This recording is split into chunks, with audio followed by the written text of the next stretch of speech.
ಭಯಂಕರ. ಇಂಥ ಪರ್ಫಾರ್ಮರ್ನ ನಾನೆಲ್ಲೂ ನೋಡೇ ಇಲ್ಲ ಹರಿ. ನೀನಿವಾಗ ಹೋಗ್ತಿರೋದು ದುಡ್ಡನ್ನ ವಸೂಲಿ ಮಾಡ್ಕೊಂಡ್ ಬರಕ್ಕಲ್ಲ, ನನಗ ಎಸ್ಕೇಪ್ ಆಗಕ್ಕೆ. ಅಯ್ಯೋ ಇಲ್ಲ ಬೇಬಿ, ನಿಜವಾಗ್ಲೂ ಅವನ ಹತ್ರ ವಸೂಲಿ ಮಾಡಕ್ಕೆ ಹೋಗ್ತಾ ಇರೋದು. Stop it Hari, please stop it. ನಾಟಕ ಆಡ್ಬೇಡ. ನಮ್ಮಪ್ಪನ ದುಡ್ಡು ತಗೊಂಡು ನಿಮ್ಮ ಅಣ್ಣ ಖುಷಿಯಾಗಿರಕ್ಕೆ ನಾನು ಬಿಟ್ಬಿಡ್ತೀನ. ಪಾಪ ಈ ವಿಷಯ ಎಲ್ಲ ವೀಣಕ್ಕಂಗೆ ಗೊತ್ತಿಲ್ಲ ಅನ್ಸತ್ತೆ. ನನ್ನ ಅಕ್ಕನಿಗೆ ಫೋನ್ ಮಾಡಿ ವಿಚಾರ ಹೇಳಿದ್ರೆ ಸಂತು ಭಾವನ್ ಪರಿಸ್ಥಿತಿ ಏನಾಗತ್ತೆ ಅಂತ ಒಂಚೂರಾದ್ರೂ ಯೋಚನೆ ಮಾಡಿದ್ಯಾ?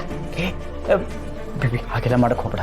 ನೋಡು, ಇದನ್ನೆಲ್ಲ ನಾನು ನೋಡ್ಕೋತೀನಿ, ನೀನು ಪ್ಲೀಸ್ ಆರಾಮಾಗಿ. ಹೌದು, ನೀನ್ ನೋಡ್ಕೋತೀಯ ಅಂತ ಕಾದಿದ್ದಕ್ಕೇನೆ ಇಷ್ಟೊಂದು ದೊಡ್ಡ ಅನಾಹುತ ಆಗಿರೋದು. ಇನ್ನ ನಾನು ವೇಟ್ ಮಾಡಿದ್ರೆ ಇನ್ನ ದೊಡ್ಡ ತೊಂದರೆನೇ ಆಗತ್ತೆ. ಇಲ್ಲ, ಈಗಲೇ ವೀಣಾ ಅಕ್ಕಂಗೆ ಫೋನ್ ಮಾಡಿ ಹೇಳ್ತೀನಿ. Baby baby baby Hari stop it, ಮಾತಾಡಬೇಡ. ಅಲ್ಲ ಬೇಬಿ, ನನ್ನ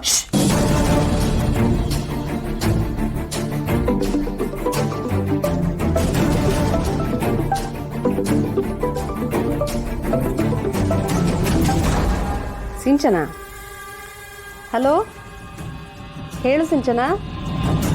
ಅಕ್ಕ ಚೆನ್ನಾಗಿದ್ದೀರಾ? ನಾನು ಚೆನ್ನಾಗಿದ್ದೀನಿ ಸಿಂಚನ, ನೀನು ಹೇಗಿದೀಯಾ? ಮನೆ ಕಡೆ ಬರಬೇಕು ಅಂದ್ಕೊಂಡೆ, ಆಗಲೇ ಇಲ್ಲ ನೋಡು.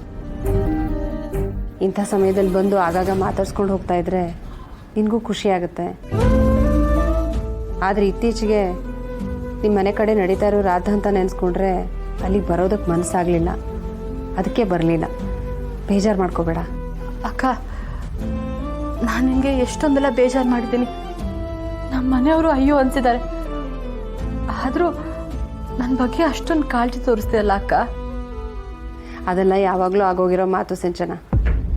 ಒಂದು ಮನೇಲಿದ್ದಾಗ ಈ ರೀತಿ ಎಲ್ಲ ಮಾತುಗಳು ಬರ್ತಾ ಹೋಗ್ತಾ ಇರುತ್ತೆ.